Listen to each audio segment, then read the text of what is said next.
soif de ta présence, ô Saint-Esprit, viens, souffle sur nos vies, embrasse nos cœurs, ô Seigneur, aide-nous à discerner ta volonté. Et vous allez répéter après moi, Saint-Esprit, prends le contrôle de ma vie. Saint-Esprit, prends le contrôle de mon être. Saint-Esprit, prends ma vie tout entière. Que je rentre dans la puissance et l'autorité pour laquelle tu m'as créé. Je ne veux plus jamais être vaincu. Je ne veux plus jamais être vaincu. Je ne veux plus jamais être vaincu. Je ne veux plus jamais être vaincu. Je ne veux plus jamais être vaincu. Je ne veux plus jamais. Tu es la promesse du Père. Tu es la promesse du Père. Envahis ma vie. Envahis ma vie. Seigneur, ouvre notre intelligence. Ouvre notre intelligence. Établis-nous dans la sagesse. Pour que ta parole, Seigneur, ne retourne pas à toi. Sans produire le fruit pour lequel tu l'as semé. Une semence, Seigneur, véritable, tombe sur une bonne terre. Que mon cœur soit une bonne terre. Que ma vie soit une bonne terre. Et qu'elle produise du fruit. Nous pouvons nous asseoir. Nous asseoir et nous pouvons bénir Dieu.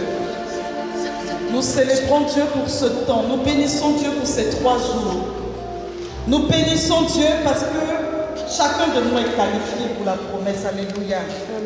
La parole est une puissance de salut dans nos vies. Le thème de ce jour, c'est le revêtement spirituel. Je vais l'aborder très rapidement en des grands points, mais je voudrais que chacun saisisse l'autorité qu'il y a dans cette parole. Vous vous êtes levé ce matin et pour couvrir votre nudité, vous vous êtes habillé. L'habit est une protection. L'habit cache notre nudité. L'habit nous valorise en fonction de comment vous êtes habillé. On vous respecte et vous entrez dans des milieux. Si on rentre, quelqu'un entre ici en haillons, même si on dit qu'on a l'amour fraternel, je ne suis pas très sûre qu'on aurait envie de le recevoir comme un prince. Même si c'est un prince en vérité. Parce que l'habit dit quelque chose. Et ce soir, nous allons parler de l'habit spirituel. Et je suis contente du thème parce qu'en plus, il correspond au verset qui m'a été donné. Un grand signe apparut dans le ciel. Nous sommes en Apocalypse 12, verset 1. Une femme. Pour ceux qui étaient là le premier jour, on parle encore d'une femme. Cette fois-ci, on ne dit pas la femme, on dit une femme. Ayant le soleil pour manteau. Nous qui vivons en Europe, on sait, surtout toi qui viens de Sibérie, tu sais qu'en hiver, si on n'a pas de manteau, on est mort. C'est trop compliqué. Amusez-vous à vous balader en petite chemise hawaïenne en hiver. Et puis, je vous dis merci vraiment pour le choc thermique que vous pourrez avoir et la souffrance que vous aurez. On dit qu'elle avait le soleil pour manteau.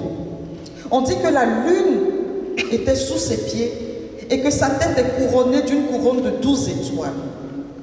J'ai pris la version d'une Bible que j'aime beaucoup, la Bible, le Mestre de Sassy.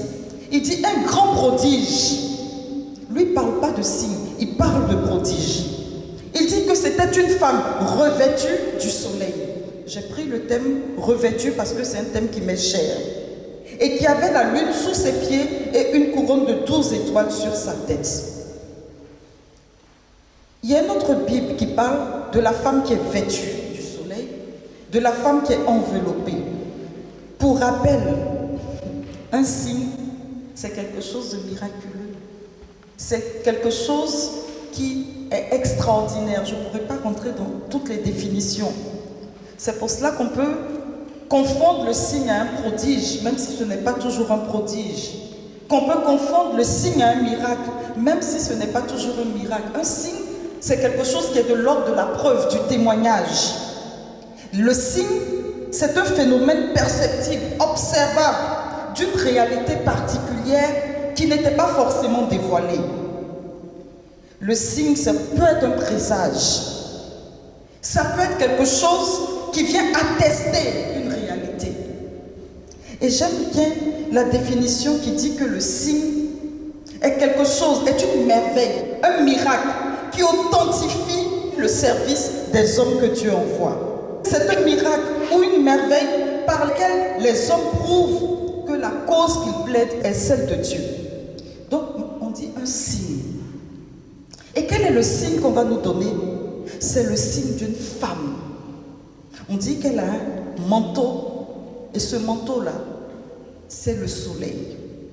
Et j'ai envie de dire ce soir qu'on ne nous parle pas de la femme comme dans le livre de la Genèse. On parle d'une femme.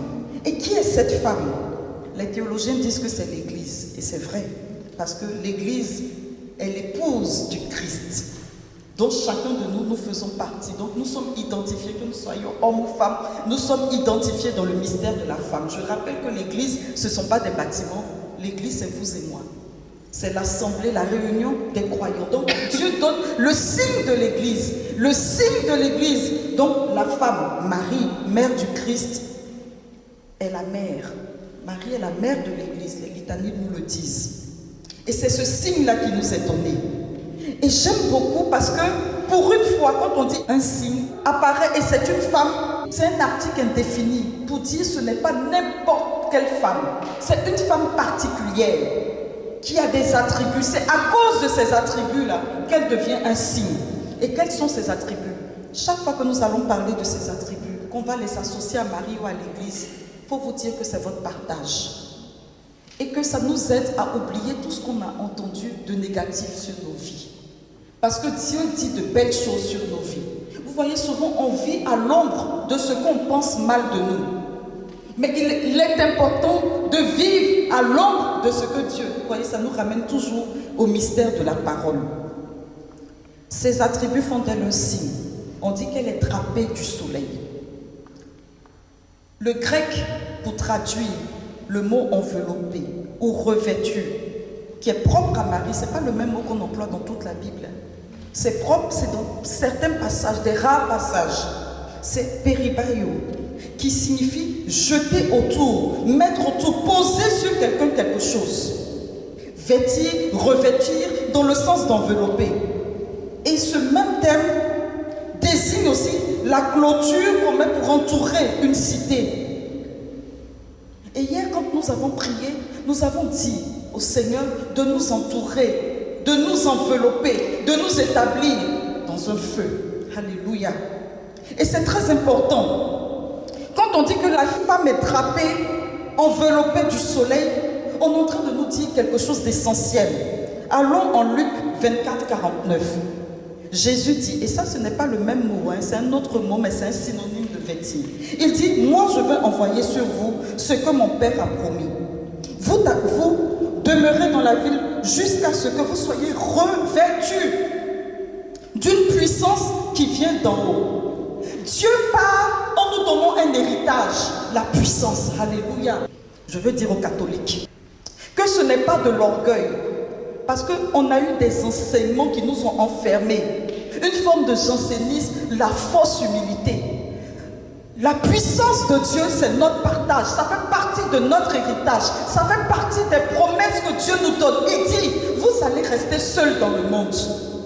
Je ne peux pas vous laisser orphelins. Hier, on a parlé des tentations. On dit, il était au milieu des animaux et les anges le servaient.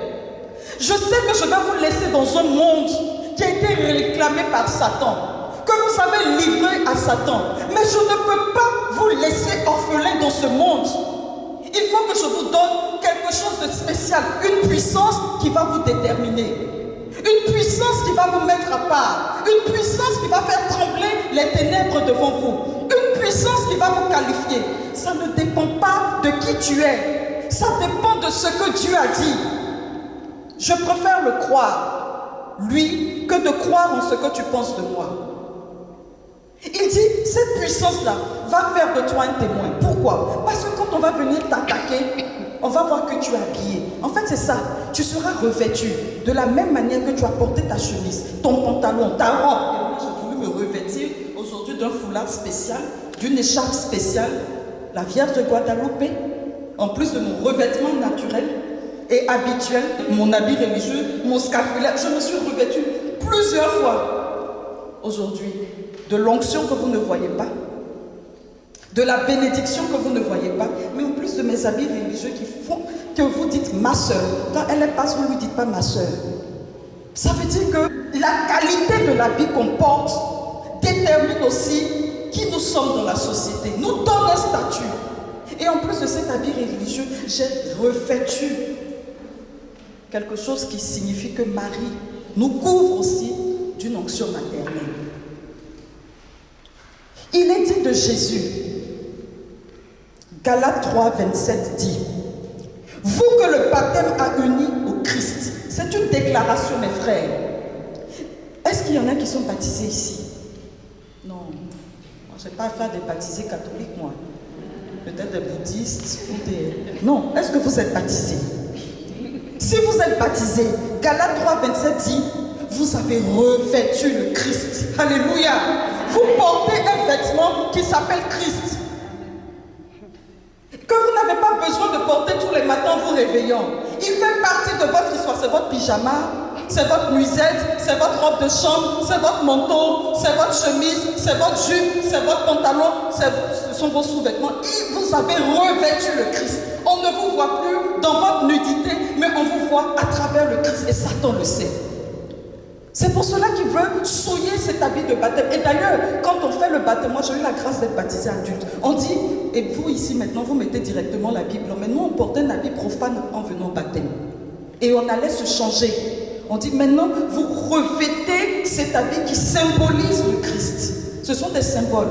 Pour dire, n'oubliez pas, et moi je me souviens que je disais à Dieu, cet habit-là, je ne veux pas le perdre. Quand on marchait dans l'église avec la lampe allumée, chantant, je suis chrétienne, je dis, Seigneur, jusqu'au bout, je veux garder mon habit, je veux garder la flamme. Et ça ne dépend pas du fait que tu sois pécheur. C'est pour ça que dès le premier jour, on a cassé le pouvoir de la culpabilité et de la culpabilisation. Parce qu'à cause de ça, souvent, nous pensons que le Christ, il n'a pas de préférence. À partir du moment où il est dans votre vie, que vous lui avez dit lui, il connaît votre nature, il a décidé de vous revêtir. D'ailleurs, pour cacher votre nudité. Il le dit en Apocalypse 3. Pour toi qui es nu, viens chez moi acheter des vêtements pour couvrir ta honteuse nudité. Que Dieu, je ne sais pas, j'ai envie de le marteler pour que ça rentre dans nos esprits, dans notre corps spirituel, dans notre corps psychique, dans notre corps physique, et que plus personne ne nous ébranle. Vous avez revêtu le Christ. Romains 13, 12, 14 dit, la nuit est bientôt finie, le jour est tout proche. Revêtons-nous des armes de la lumière. En plus du fait que nous avons revêtu le Christ, Dieu nous invite à nous revêtir des armes de la lumière. Et au nom de ces armes-là, il y a la puissance, il y a l'autorité, il y a la victoire, il y a la bénédiction, il y a la prospérité, il y a tout ce pourquoi Christ est mort pour notre salut. Quand on parle de salut, il ne faut pas penser que c'est juste du péché que Christ est venu nous sauver. Il est venu nous sauver et du péché, et de la maladie, et de la mort, et de la misère.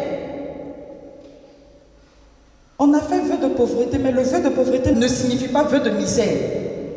D'ailleurs, ceux qui font vœu de pauvreté sont riches. Allez au Vatican. Allez chez les bonnes sœurs.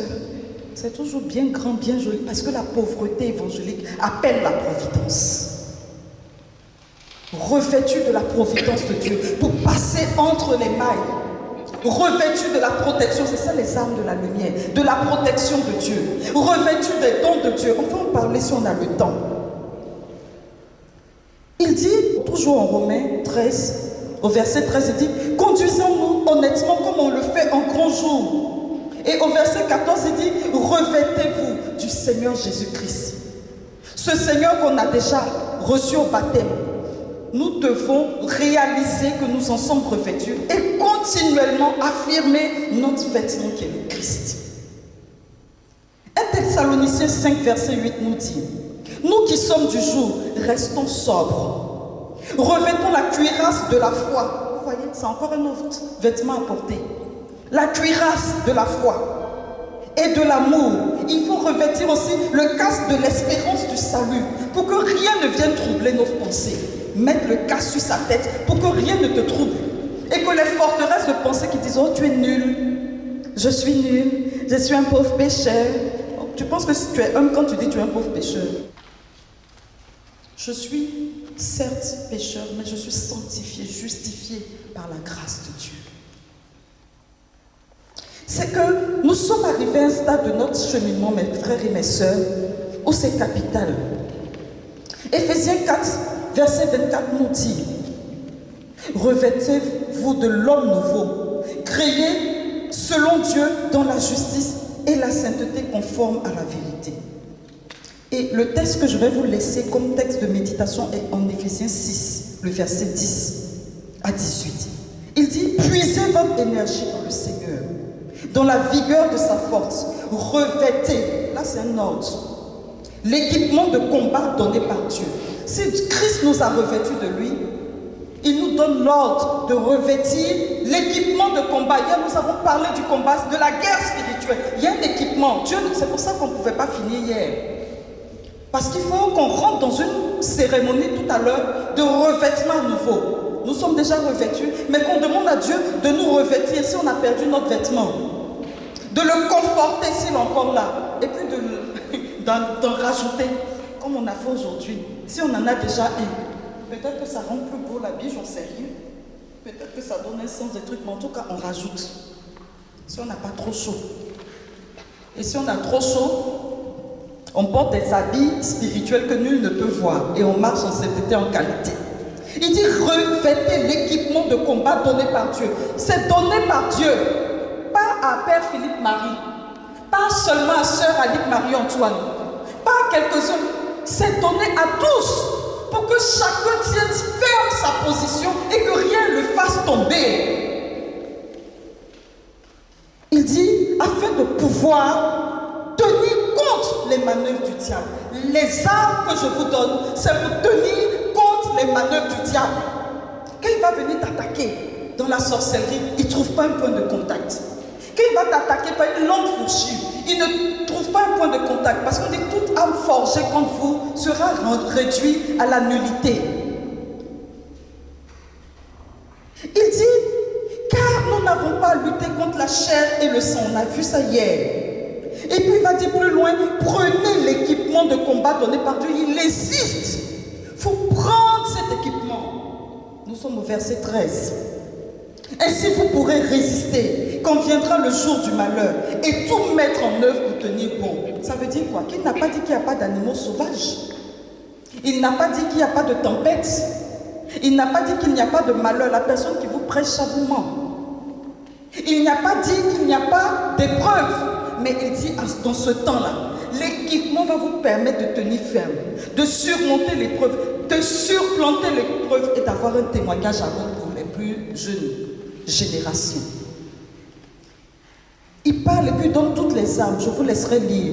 Et au verset 17, il dit revêtez le casque du salut et le glaive de l'esprit, qui est la parole de Dieu. Ça, il insiste. Parce que tout commence par nos pensées. Tout commence là, et puis après on confesse avec nos lèvres, et puis on a de la déchéance. Donc il dit, tu revêts le casque du salut pour avoir de bonnes pensées, des pensées en Dieu, et puis tu saisis le glaive de l'esprit, la parole de Dieu, pour avoir dans ta bouche la parole qui te permet d'avoir des victoires. Frères, les chrétiens sont vraiment enveloppés de lumière et de puissance. Et quand on dit que la Vierge est enveloppée du soleil, en fait on est en train de nous donner quelque chose d'essentiel. Ça veut dire qu'elle a vraiment revêtu le Christ. Car il est dit du Christ, Malachie 3:20, qu'il est le soleil de justice qui apporte la guérison dans ses rayons.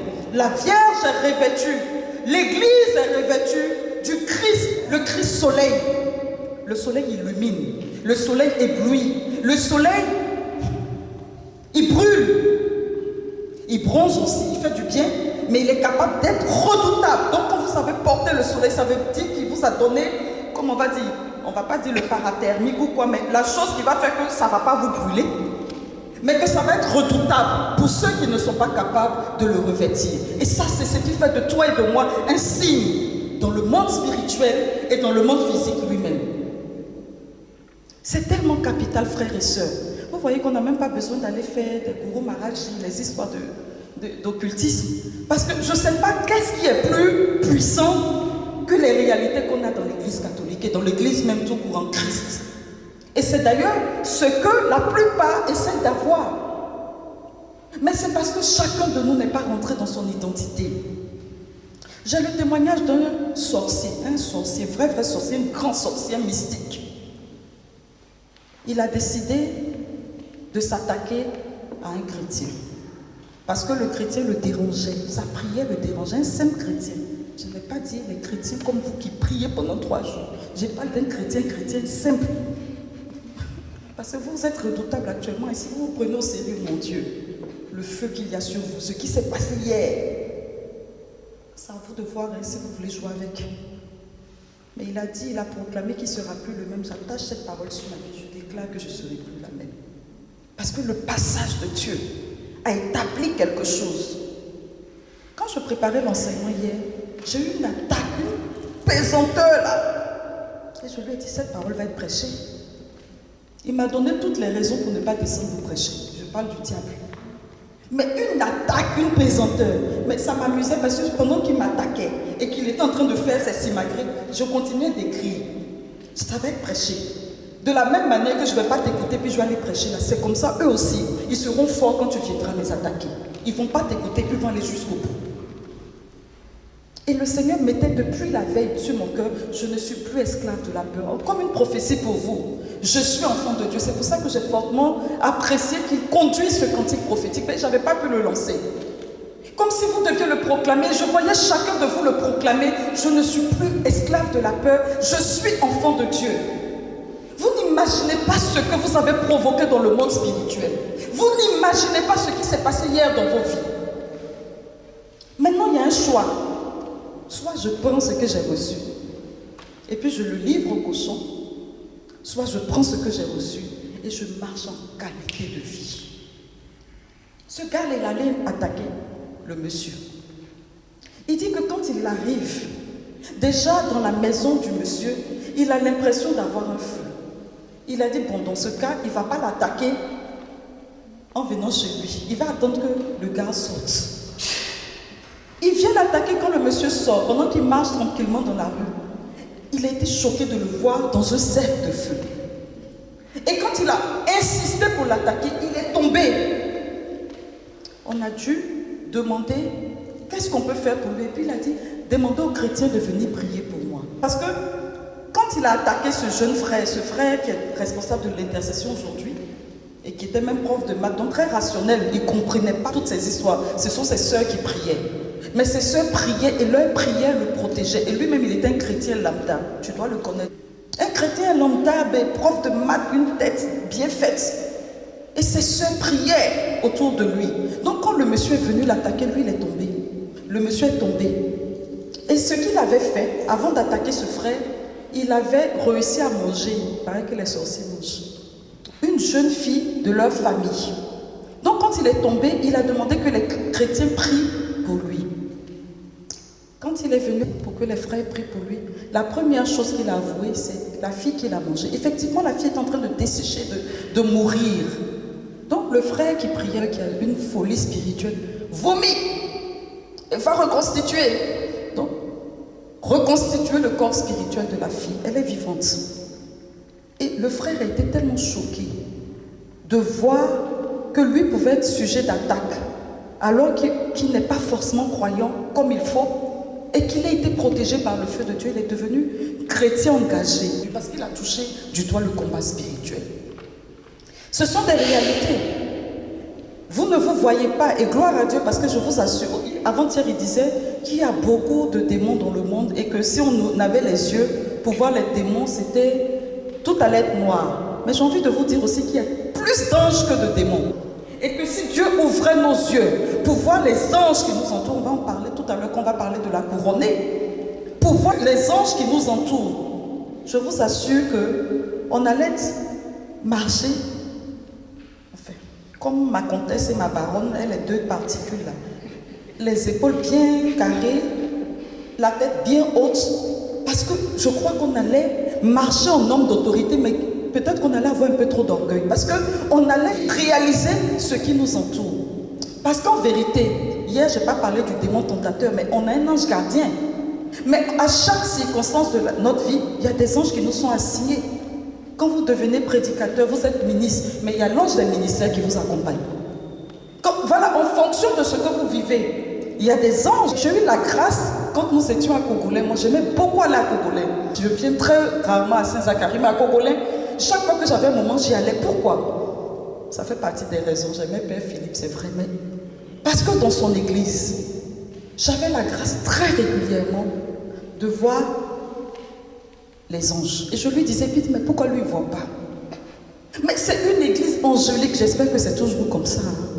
Mais parce qu'on vivait quelque chose, moi je recevais des effusions incroyables dans cette église. Il a une dévotion particulière aux anges. Et il y a des moments, vous voyez, l'archange protecteur des prêtres se dressait derrière lui. Mon Dieu! J'ai dit, mais il ne sait pas qui il est ce monsieur. Et puis il aime jouer. Mais c'était trop beau. Et il m'arrivait dans l'église de voir les anges des uns et des autres illuminés, heureux parce que les gens vivaient bien le culte. Après, il y a des anges qui sont un peu tristes parce que bon, on vit les choses comme si c'était pas sérieux quoi. Mais ça m'avait impressionné. À Garéoult, on a fait l'expérience. Il avait organisé un temps comme ça et les gens boycottaient son jubiléo. Et je lui ai dit, mais garde, continuons. Et il a commencé le jubiléo par la messe. Et je revois encore comment les anges sont venus s'asseoir comme on va dire, en rang, comme dans les gradés. La Bible dit que lorsque nous prêchons la parole, les anges découvrent le mystère de Dieu. C'est notre prédication. Vous n'aimez peut-être pas la prédication, mais eux, ils aiment ça. Donc même quand je ne veux pas prêcher la langue, je vais prêcher parce que j'ai besoin d'entendre le mystère de Dieu. Ils découvrent le mystère de Dieu. Donc ils sont venus, si mes enfants, nos enfants là ne veulent pas écouter nos filles, nous on va venir écouter. Donc je me suis dit, mais ça veut dire quoi qu'il les a abandonnés? Chacun a abandonné son enfant, je ne sais pas où.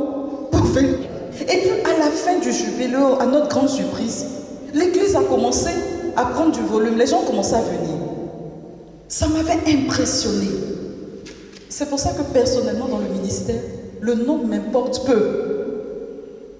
Le nom m'importe peu parce que plus d'une fois, on a vu les anges peupler ces temps-là.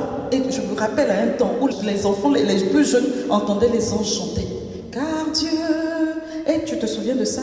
Et ton Dieu puissant, il règne. Dès qu'on a pris le cantique, les anges se sont mis comme ça, mais ils étaient tellement heureux. Les jeunes les entendaient. Je dis, waouh! Waouh! Au Kremlin, notre première mission, mais c'était extraordinaire. Et puis ils me disent, mais on entend les anges. Je dis, oui, parce que vous êtes des jeunes, des enfants dans le cœur. Donc si on les voyait, ça allait trop nous faire du bien. Bon, je suis en train d'aller trop loin là, ça va. On dit qu'elle avait la lune sous les pieds. Cette femme, l'église que tu es, maman Marie, mère de l'église, on dit qu'elle est, c'est un signe parce que non seulement elle est revêtue du Christ, comme toi, du soleil de justice qui apporte la guérison. Ça veut dire que quand on se prend au sérieux, notre revêtement donne la guérison. C'est pourquoi Christ nous invite à être témoins. Parce que c'est la puissance du Saint-Esprit. On a dit à Marie, l'ange a dit à Marie, réjouis-toi, toi qui es comblée de grâce. Et puis quand elle a dit, mais comment ça va se faire? Il dit, l'Esprit Saint viendra sur toi et la puissance du Très-Haut te couvrira de son ombre. Et l'enfant qui va naître de toi sera saint. Donc quand tu es revêtu du Christ, naturellement, tu es un agent de la guérison divine. Alléluia. Il faut le réaliser. Tu as l'autorité pour prier pour les malades, pour apporter la consolation, pour apporter, et c'est ça être témoin. Parce que tu es revêtu, tu peux porter témoignage. Tu peux dire des choses de la part de Dieu. Même si on te dit non, non, non, ça poursuit. Un jour, je parlais à quelqu'un, la personne m'a dit, oh, mais ces histoires, ces sornettes, tu y crois, toi? Oui, je crois ces sornettes. Des années plus tard, quand ça commence à chauffer, est-ce que je peux avoir le contact de la sœur? Parce qu'apparemment, ces sornettes ne sont pas des sornettes. J'ai besoin d'être délivrée. Parce que la parole, à un moment donné, a résonné dans son cœur. Il n'y a pas de parole vénère.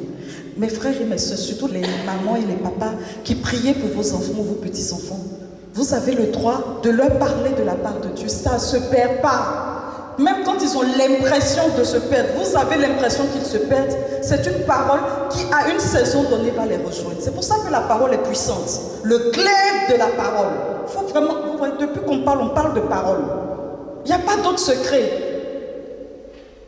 Vous avez revêtu le Christ qui est le verre de vie, la parole. Elle a la lune sous les pieds et elle est couronnée de 12 étoiles. Le psaume 8, verset 5-7 dit: qu'est-ce que l'homme?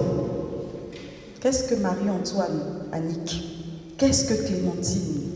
Qu'est-ce que Laetitia? Qu'est-ce que Philippe Marie? Qu'est-ce que Germaine? Qu'est-ce que chacun de vous? Pour que tu penses à lui. Le fils d'un homme, pour que tu en prennes souci. Waouh! Il dit: tu l'as voulu un peu moindre qu'un Dieu. Un peu moindre qu'un Dieu, mais certainement plus grand qu'un ange et que le diable. Un peu moindre qu'un Dieu. Le couronnant. Est-ce que tu imagines que tu es couronné? L'auréole, ce n'est pas d'abord au ciel, c'est déjà là. Le couronnant d'honneur et de gloire. Et puis, tu l'établis sur l'œuvre de tes mains et tu mets toutes choses à ses pieds. La parole. La parole. Luc 10, 19, 10 dit: voici que je vous ai donné le pouvoir de marcher sur serpents et scorpions et sur toute la puissance de l'ennemi, et absolument rien ne pourra vous nuire. La lune est la frontière entre le soleil et l'obscurité. Ça, c'est ce qu'on nous dit. Mais dans la Bible, la lune a plusieurs sens. C'est une œuvre merveilleuse de la création divine. Son rôle est essentiel de présider à la nuit et de marquer le temps et les saisons. Mais malgré la puissance et les caractéristiques de la lune est quelque chose à laquelle la Bible s'oppose. Parce qu'il y a le culte de la lune. Même le soleil d'ailleurs, mais Jésus a décidé d'être le soleil de justice. Donc il a cassé le pouvoir de ses cultes. Mais il y a le culte de la lune. La lune occupait une place importante dans les cultes idolâtriques en Israël et ailleurs. Et elle était un moyen de protection. Les gens s'en servaient comme talisman, le croissant de lune. Et c'est dans la Bible, hein, vous pouvez lire en Juge 8, 21. Isaïe 33, 18. Bon, c'est pas important de retenir tout ça, mais c'est bon que vous le sachiez. Elle était un moyen de protection. Et le culte était vraiment porté. Les gens aimaient adorer la lune. Et le pire, c'est qu'elle était invoquée comme la reine du ciel. Vous pouvez voir ça en Jérémie 44, verset 25. Donc les gens ont décrété que la lune est la reine du ciel. Donc quand on nous présente une femme qui marche sur la lune, qu'est-ce qu'elle est en train de dire? C'est moi la reine du ciel. Parce que je suis la mère légitime de celui qui est le prince de la paix, le roi des rois, le seigneur des seigneurs. J'ai été établie, et c'est ce que nous faisons aujourd'hui, l'Assomption, et qu'on va fêter dans quelques jours, le 22, couronnée. Elle est établie comme reine du ciel. Donc une femme, la reine du ciel, marche sur la lune qui usurpe le titre de Marie. Il y a une falsification du titre de la reine du ciel. Et je vous disais le premier jour que cette dame Michel disait qu'elle avait délivré des gens d'un esprit de Marie, soi-disant, comme on va dire, la mère de je ne sais pas quoi. Mais parce que dans des cultes idolâtriques, il y a une reine qu'on adore. Il y a une reine qui se dit être mère de Dieu. Et souvent, il y a le toupet de dire qu'elle s'appelle Marie. Et qui crée la confusion dans beaucoup de cultes parce que le pouvoir de la femme, il faut le savoir, est souvent plus puissant que celui de l'homme. C'est pour ça que quand une prêtresse, dans les cultes traditionnels, les prêtresses sont plus fortes que les prêtres. Et on se fie plus à elles parce qu'elles ont plus l'intuition prophétique qui permet de déployer des choses. Les hommes, ils exercent plutôt dans la royauté, mais les femmes, elles exercent dans l'intuition, dans le prophétique. Donc quand vous avez une femme comme protectrice, vous êtes plus assuré que quand vous avez un homme comme protecteur. Je parle au plan mystique. Et donc la reine des vices se fait passer pour la mère de Dieu. Mais des dieux, pas de Dieu, des dieux. Bref, je ferme cette parenthèse. Donc Marie, quand on nous donne le signe de l'église, le signe de Marie, dans le ciel, elle est dans le ciel, pas sur la terre. Hier, il a dit jette-toi en bas. Il a refusé de se jeter en bas, donc on est resté dans le ciel. Elle marche sur tout ce qui usurpe, tout ce qui falsifie ce que Dieu a décidé. En commençant par la lune qui préside à la nuit, pour nous dire à nous tous, Église ici, que nous avons l'autorité pour marcher sur tout ce qui usurpe la grâce de Dieu dans nos vies. C'est une décision. On dit qu'elle est couronnée de 12 étoiles. Il faut faire la différence entre le diadème et la couronne. Donc, en grec, diadéma et le stéphanos. Le diadème, en principe, c'est l'insigne royal de droit à un souverain, en tout cas dans les peuples israélites et grecs. Et vous voyez, hier, le dragon, il a 7 têtes, 10 cornes, et il se débrouille pour avoir 10 diadèmes. Pour dire que lui, il est 10 fois roi de je ne sais quoi. Mais 10, c'est pas un chiffre parfait, sans faire de la numérologie. Il est dans la falsification, dans l'à peu près. Comment quelqu'un qui a 7 têtes porte 10 couronnes. Donc les couronnes sont sur ses cornes, mais c'est la preuve que c'est un animal infeste. Parce qu'en principe, une couronne se porte sur la tête, pas sur les cornes. On n'en a pas. Mais pourquoi il fait ça? Parce qu'il veut imiter Jésus. Apocalypse 19, 11, 16 dit: j'ai vu le ciel ouvert, et voici un cheval blanc. Celui qui le monte s'appelle fidèle et vrai. Il juge et fait la guerre avec justice. Ses yeux sont comme une flamme ardente. Il a sur sa tête, lui il a sur sa tête plusieurs diadèmes. Donc c'est celui-là qu'on veut imiter. Lui sur sa tête, il a plusieurs diadèmes. On dit, il porte un nom écrit que nul ne connaît sauf lui-même. Le vêtement qui l'enveloppe est trempé de sang, le sang de la grâce. Et on lui donne ce nom, le Verbe de Dieu. Les armées du ciel le suivaient sur des chevaux blancs. Elles étaient vêtues de lin fin, d'un pur blanc. De sa bouche sort un glaive acéré pour en frapper les nations. Lui-même les conduira avec un sceptre de fer. Lui-même foulera la cuve du vin de la fureur, la colère de Dieu souverain de l'univers. Sur son vêtement et sur sa cuirasse, il porte un nom écrit « Roi des rois, Seigneur des seigneurs ». Celui-là, il a plusieurs diadèmes et on veut l'imiter. Mais Stéphanos, c'est une couronne reçue. Ce n'est pas de l'usurpation, c'est quelque chose qu'on reçoit de quelqu'un qui a l'autorité pour nous l'offrir. Et cette femme, elle est Stéphanos, elle est couronnée. Quelle couronne? 1 Corinthiens 9, 25 dit que c'est la couronne du vainqueur, la couronne incorruptible. 2 Timothée 4, 8 dit c'est la couronne de la justice. 1 Pierre 5, 4 dit c'est la couronne de la gloire. Apocalypse 2, 10 dit c'est la couronne de la vie. Et lorsqu'on dit que cette femme, l'église que tu es, que je suis, que nous sommes couronnés, que le signe est couronné de 12 étoiles, les étoiles, c'est le symbole des anges. Hier, quand on a lu, on dit le tiers des étoiles est descendu sur la terre. Mais les 2 tiers continuent d'être au service de Dieu. Donc, ta couronne et ma couronne, c'est les étoiles, c'est le ministère des anges qui nous accompagne dans tout ce que nous faisons. Notre couronne, c'est le ministère des anges. Et ce ministère des anges-là, c'est le ministère de la plénitude de Dieu. Notre couronne est une couronne de plénitude, 12 étoiles, 12 réalités. Et cette plénitude-là, c'est la plénitude de grâce que Dieu nous donne. Parce que les anges servent la gloire de Dieu et ils sont les envoyés de Dieu pour nous honorer de ce que Dieu veut nous accorder.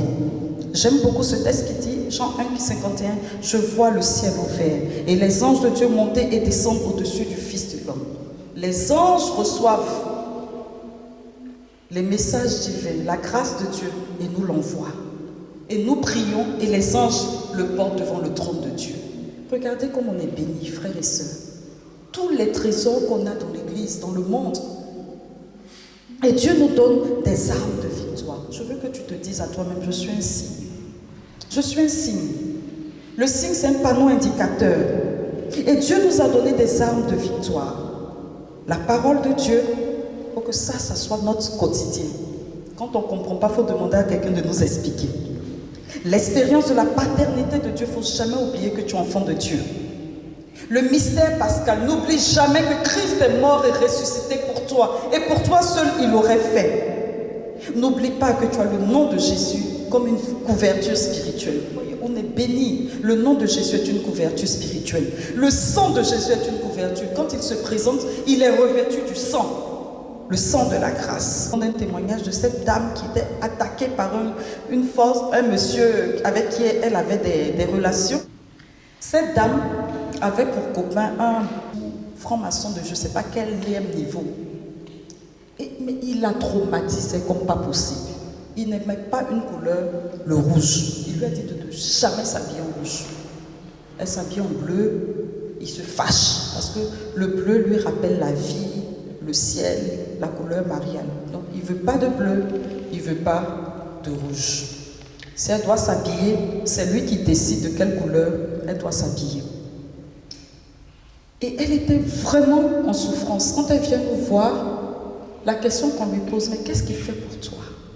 On n'aura pas le temps de parler de ça, mais les voleurs d'étoiles à travers des relations physiques. C'est dommage, hein? Vous voyez que notre séminaire est en train de... Voilà, il y a beaucoup de choses qu'on n'a pas pu traiter, c'est pas grave. Je suppose que le Père va créer un grand séminaire où on va vraiment se challenger sur ces questions-là.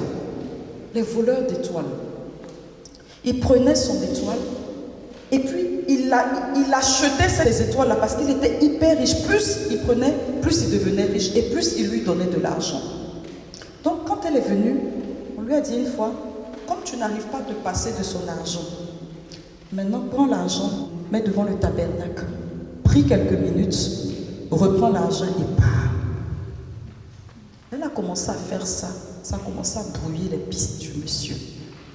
Et dans sa confrérie, on lui a dit, pour atteindre un autre niveau, il faut qu'il soit à distance et qu'il soit capable de téléguider la fille. Donc, il voyage, il va dans un autre pays. Et puis, il lui dit, cette semaine, je serai en voyage, je veux te voir habillée en vert.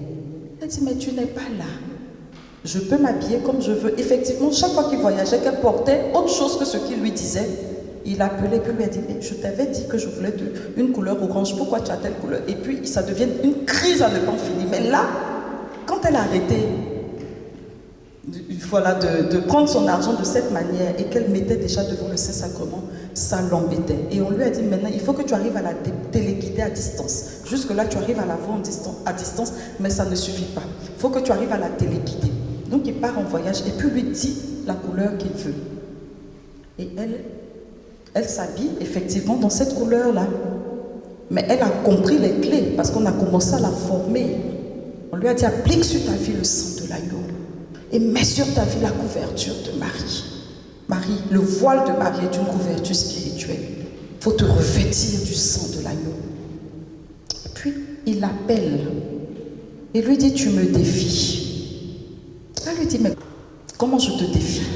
Je ne t'ai pas dit de ne pas porter cette couleur, pourquoi tu la portes? Elle dit, je peux me prendre en photo. Je ne suis pas dans cette couleur. Il dit, tu es en rouge.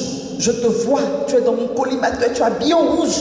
Elle dit, je te dis que je ne suis pas en rouge. Je n'ai quasiment même pas d'habit rouge, puisque depuis qu'on est ensemble, tu me dis de ne pas porter du rouge. Il dit, je te dis que tu es en rouge. Ils se sont disputés. Tu me défies, tu vas m'entendre. Et puis elle dit, oh, je sais pourquoi tu me vois en rouge. Pourquoi? Parce que j'ai porté la couleur que tu m'as dite, mais je me suis appliqué le sang de l'agneau. J'ai dit au sang de l'agneau de me revêtir. Ah, donc ça marche. Oh, quand la dame s'est rendue compte que ça marchait, vous imaginez que tous les jours, le sang de l'agneau, le voile de Marie, il appelle le lendemain, c'est quoi ce bleu? Elle dit non, il n'y a pas de bleu. Elle dit, oh, j'ai mis le sang de l'agneau et puis j'ai mis le voile de Marie. Tu veux me défier, c'est que c'est ton arrêt de mort. Donc, elle va au marché, elle garde sa voiture et au moment où elle ouvre sa portière, elle a commencé à prendre la sensibilité au Saint-Esprit. On aura un séminaire sur ça aussi. Elle entend intérieurement quelque chose lui dit, rentre dans la voiture. Donc, au moment où elle sortait, elle rentre à nouveau. Il y a un camion qui vient ramasser la porte de la voiture. Et puis, il appelle. Et puis, elle décroche. Il dit, ah, tu es vivante. Elle dit, pourquoi je ne devrais pas être vivante? Il demande, tu n'as pas vu un camion passer? Je dis, si. Elle dit, si. Il a ramassé la porte de la voiture, mais moi, j'ai rien, ça va. Hein. C'est la voiture que tu as achetée. Moi, ça va, je vais bien. Il dit, comment est-ce possible? Elle dit parce que j'ai fait l'expérience, celle de Jésus-Christ. Et l'expérience de Jésus-Christ est ma couverture, ma protection. Et malheureusement, il s'est senti tellement démuni parce que tout ce qu'il devait faire en voyageant, la téléguidée, tout ça, il ne pouvait pas le faire. Et bien entendu, il n'a pas eu son grade. Et elle fait partie aussi des intercesseurs parce que c'est quelqu'un qui a touché du doigt le monde spirituel. C'est des choses auxquelles il faut croire. Quand on y croit, c'est vrai parce que ce sont des réalités mystiques. La puissance du Saint-Esprit. Et hier, je vous ai dit qu'on est tous équipés. On a reçu des grâces au baptême qui nous donnent la capacité d'entendre et de saisir Dieu. Donc, ce n'est pas la peine d'aller vous promener. Si on travaille notre communion avec le Saint-Esprit, on est capable de l'entendre. Ça, ce sont des armes de victoire. Et puis, un travail à faire, en tout cas personnellement, moi quand j'accompagne des gens, c'est un exercice que je leur demande, c'est de garder en mémoire les promesses de leur vie, de Dieu sur leur vie, et de combattre avec les paroles prophétiques qui sont attachées à leur vie, que ce soit dans les sacrements, que ce soit dans leur réalité, combattre avec la parole prophétique pour qu'ils aient la victoire. Et bien sûr qu'il y a des moyens de préservation, je termine avec ça, l'adoration, la proclamation, la repentance et la confession. Donc, si vous tombez, confessez-vous et puis passez à autre chose. La clé principale, c'est de ne jamais oublier que l'eau du baptême remonte le temps. On n'aura pas le temps d'en parler parce qu'il faut qu'on prie 30 minutes avant qu'on ne se sépare. L'attachement à l'église. Et il faut vous dire une chose, si les démons sont nombreux, les anges sont plus nombreux. Il ne faut pas donner plus de pouvoir aux démons qu'il n'en a. Dieu nous a donné l'autorité, Dieu nous a donné beaucoup de grâce. C'est parce que nous ne les saisissons pas suffisamment. Chacun de vous, si vous êtes accompagné sérieusement, il y a quelque chose qui va sortir de vos vies. Une grâce particulière. Mais vous n'imaginez pas hier les cadeaux que Dieu distribuait. Mais si vous êtes accompagné et que vous entrez dans la grâce qui est la vôtre, je vous assure que vous allez exercer dans des dimensions qui vont être surprenantes. Et vous allez être des agents de réveil. Et vous n'allez plus avoir besoin d'aller chez une voyante parce que l'Esprit de Dieu va vous parler directement sur votre vie. Ça s'appelle le ministère du Saint-Esprit en nous. Le ministère du Saint-Esprit en nous. J'en parle dans mon livre, mais il paraît que c'est un peu difficile. L'onction intérieure. Cette onction qui nous connecte à Dieu et qui fait que Dieu devienne notre intime.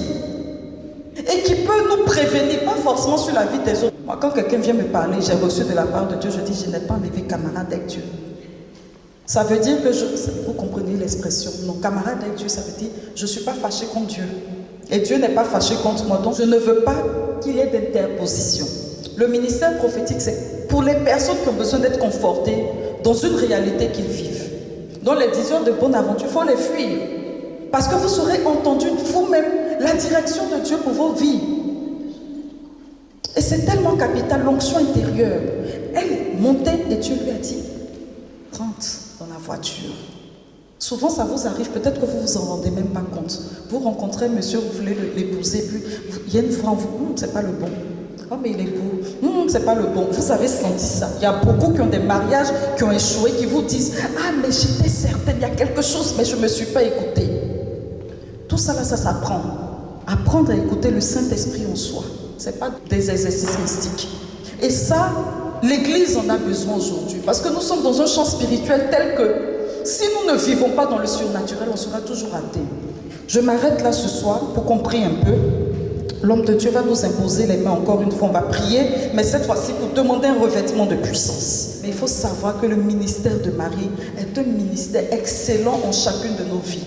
Quand elle écrase la tête du serpent, c'est pour que chacun de nous soyons dans le plein accomplissement et dans le plein épanouissement de ce que Dieu a prévu pour nous. Nous lui disons merci au nom de Jésus. Amen. On va se mettre debout. On va invoquer le Saint-Esprit. On va prier. Là, cette fois-ci, on ne va pas faire d'appel, on va prier pour tout le monde. Chacun qui voudrait prier par imposition des mains, le revêtement de puissance, que Dieu repende sa puissance sur nous, qu'il repende son autorité sur nous, qu'il nous cache en lui. Et nous allons demander au ministère de Marie et des anges de nous envelopper d'une manière spéciale. Chaque fois que vous allez lire le texte, un grand signe apparaît. Il faut dire, je suis ce signe que Dieu a établi dans le monde. Une femme, c'est moi. Je suis vêtue du soleil. J'ai la lune, les ténèbres sous les pieds. C'est ce qu'il va dire à Josué. Josué 1. La terre que foulent tes pieds, je te la donne. Les territoires de nos vieux ont besoin d'être conquis. Le territoire de ton mariage a besoin d'être conquis. Le territoire de tes enfants a besoin d'être conquis. Le territoire professionnel a besoin d'être conquis. Le territoire spirituel a besoin d'être conquis. Le territoire de ta belle famille, partout où tu as un intérêt, ces territoires ont besoin d'être conquis. Mais on ne va pas conquérir un territoire sans puissance. Jésus a dit, quand vous allez à la guerre, asseyez-vous et calculez vos forces. Saisis la force qu'il t'a donnée et avec lui tu fais la majorité. Car tu es mon Dieu. Père, nous te remercions pour ta fidélité. Nous sommes dans des temps de grands défis, Papa. Et nous avons besoin que tu manifestes ta Seigneurie. Tu es Dieu. Tu es Dieu, Seigneur. Tu es Dieu et tu composes avec nous. Je te dis merci pour tes enfants. Je te dis merci pour chacun. Il faut que vous sachiez que l'ange qui assiste chacun est dans les dispositions pour recevoir du ciel et pour vous le donner. Je vois derrière chacun un être éminemment grand. Au dernier temps que nous avons eu ici, c'est une jeune fille qui le voyait. Et elle recevait un nom pour chacun. Ce soir, c'est bizarre, mais j'ai la même image. Pendant que je parle des anges, je vois plusieurs personnes. Derrière elle, il y a des anges. Et il y en a qui en ont deux, en fonction des défis qui sont les vôtres. Et je ne les vois pas les mains baissées. Je les vois les mains levées, qui semblent accueillir quelque chose du ciel. Et quand elles lèvent les mains qu'elles reçoivent, elles les répandent sur vos vies. Je voudrais que tu saisisses ce que Dieu est en train de te donner par le ministère des anges ce soir. Je voudrais que tu saisisses la puissance que Dieu est en train de te donner par le ministère des anges. Le Seigneur dit, je ne veux plus que tu sois atteint. Je ne veux plus que ma gloire soit frappée à travers ta vie. Il dit, je veux t'établir. Je veux t'établir comme un arbre enraciné. Et je vois le Seigneur qui touche certains pieds et qui les stabilise sur le sol. Il dit, je veux faire ton équilibre. Je veux faire ton équilibre. Chacun de nous est qualifié pour être serviteur de Dieu ici. Chacun de nous est qualifié pour recevoir sa part.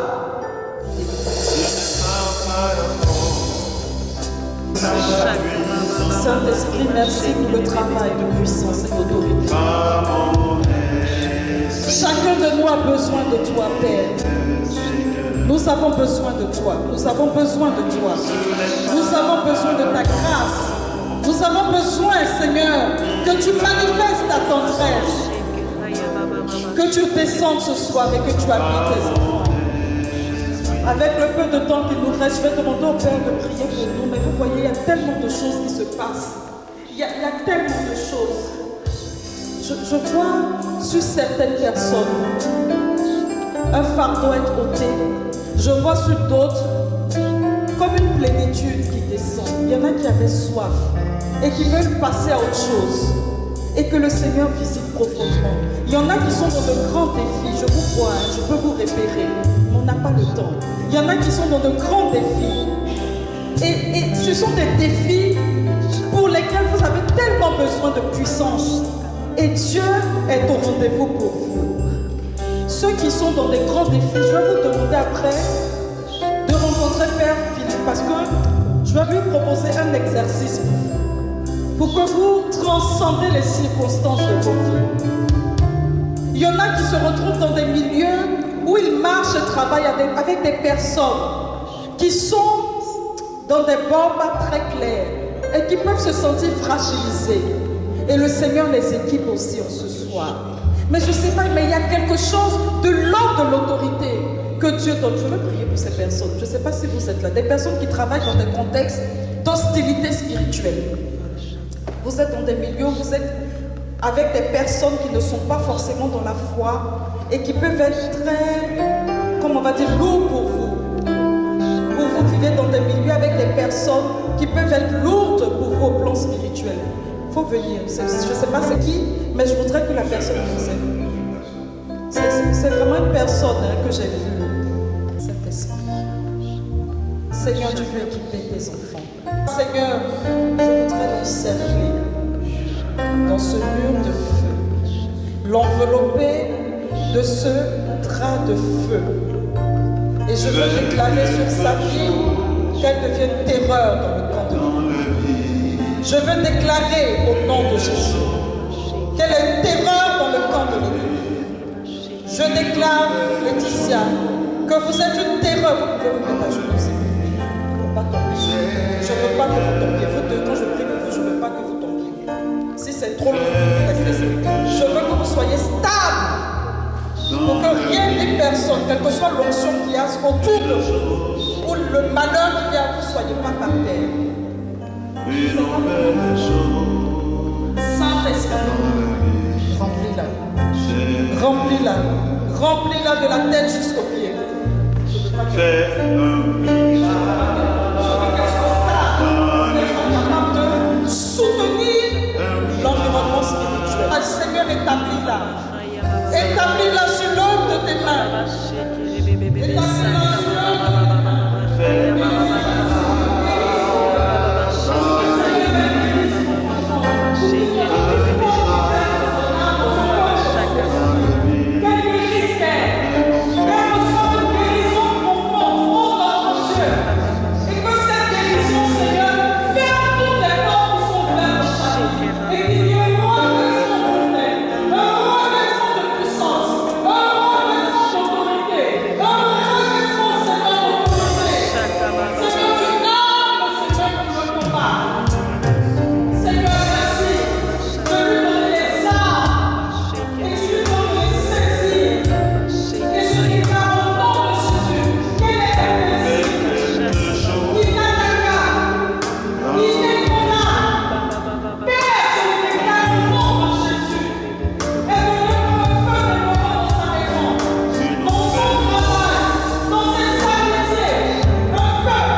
Une nouvelle chose dans sa vie, Seigneur. Nous avons été tous visités et fortement impactés, chacun en spécial. Les personnes qui sont venues ont reçu la visitation spéciale, on a prié, parce que c'était le choix, le dessein de Dieu pour ces trois personnes. Mais celles qui ne sont pas venues, pour toutes, nous tous, nous sommes établis